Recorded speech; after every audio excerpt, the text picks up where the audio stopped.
Hello everybody, I am in my car just travelling to go and visit a friend, and I thought I'd do a quick video for the channel regarding the disturbing amount of kingdom halls that have been sold just here in Australia. There's a Facebook page that I was looking at the other day, and this is just for Australia alone, so it's not indicative of the actual complete figure or number of kingdom halls that have been sold all over the world. But somebody was saying, where do Jehovah's Witnesses go from here? If the society, the governing body, Watchtower, are selling kingdom halls off at an alarming rate, where do people go and worship? Well, this is the way that I see things. I may be completely wrong. I may be way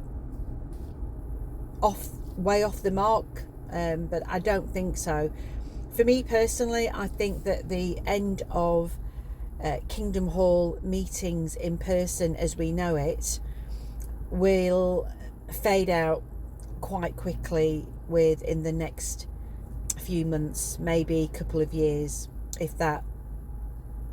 And the reason why I say this is because of the amount of kingdom halls that have been sold, and also the fact that the online digital formatting of meetings via Zoom is going to become more and more the norm. It has to, because they're selling kingdom halls and they're not replacing them. But you see, rank and file Jehovah's Witnesses have no idea that the sales of kingdom halls are inadvertently to do with, these child sexual abuse lawsuits that are going on all over the world. And the governing body, Watchtower, has to pay for those lawsuits somehow.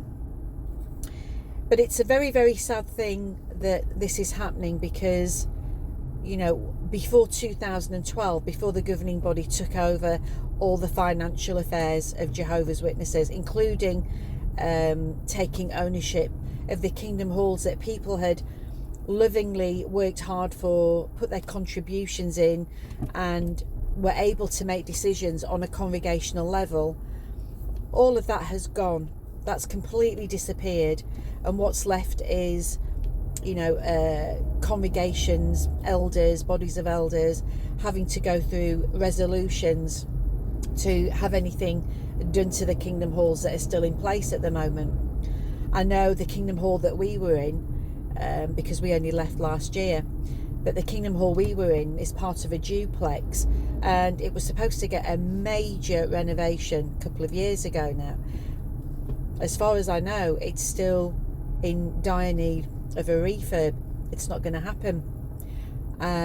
Despite what people like Samuel Hurd say about, going back to in-person meetings and how important they are, it's just a smoke screen, friends, because we know, and I know that the reality is the kingdom halls are being sold off at an alarming rate. And even the beginning of one of the videos in one of the conventions was showing Jehovah's Witnesses taking the jw.org sign down outside a kingdom hall, giving the impression to Jehovah's Witnesses that they're being persecuted, because of everything that's going on in the courts all over the world. They're very, very clever, Watchtower, but we know that they're taking the sign down because it's the end of Kingdom Hall buildings as we know it. So what are Jehovah's Witnesses going to be actually left with? Well, my friends, they're going to be reduced to a tablet and a TV screen as part of their digital worship. The media centre that Jehovah's Witnesses have at Ramapo, that will be used to churn out dozens of films, possibly mainly fear-mongering films, to keep rank and file that are still in controlled and under the thumb so that the organisation can control rank and file in their own homes. And they'll probably spin it along the lines of, oh, you know, the scripture, it says go into your inner rooms. They'll probably link that in with the online digital meetings. Who knows with these 9 men, these 9 future kings, they can spin anything they like, and rank and file will believe it, unfortunately, instead of using their critical thinking and just doing a little bit of research for themselves. I just feel that it's very, very sad, you know, the way that people that are still in have given their lives to these men, to this organisation. And for what? For what, my friends? Absolutely nothing. And the reality is that by not having kingdom halls, people like you and I, you know, so-called apostates, we can't go along there, you know, and stand up and tell everybody what the organisation's about. So they'll be able to lock the apostates out. They'll be able to keep a tighter control on rank and file from, you know, from Zoom meetings, and it's just going to be more and more hardcore, in that rank and file will be more and more hardwired and radicalised to this organisation. It's a very, very sad affair indeed. And, you know, these men, they are absolutely loaded on the back of rank and file witnesses, including myself when I was in.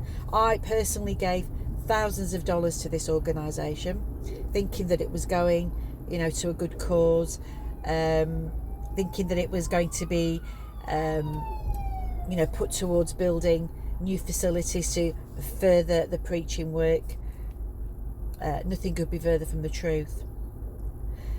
But, you know, that's what I predict, my friends, in the next year or two, that there's going to be a real dwindling of the organisation in terms of the way that they do their meetings, because the reality is still hundreds and hundreds of people are waking up and leaving.